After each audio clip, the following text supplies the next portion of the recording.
ვიწყებთ გაგრით, სადაც +13 გრადუს ვარაუდობენ სინოპტიკოსები და დღე წვიმიანი იქნება. რაც შეეხება სოხუმს, აქაც წვიმს და 15 გრადუს ხვირდებიან სინოპტიკოსები.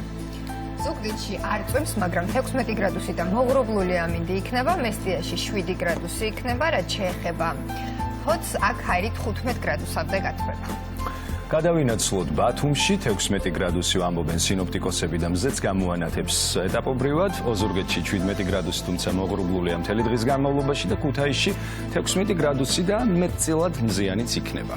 ასევე მეტწილად მზიანი შეიძლება ვთქვათ ამროლაუშზე, სადაც 13 გრადუსი იქნება, ახალციხეში 7 გრადუსამდე გათბება ჰაერი, ბორჯომში კი სინოპტიკოსები 9 გრადუსს ვარაუდობენ. რა ხდება ბაკურიანში 4 გრადუსი და მზეც გამოანათებს. გორში 10 გრადუსს კვირდებიან სინოპტიკოსები, მზის თანხლებით, ცხინვალში 9 გრადუსი, უმეტესად მზიანი აქაც დაზენენ სინოპტიკოსები და სტეფანწმინდაში ჩახჩახებს მზე 4 გრადუსის თანხლებით.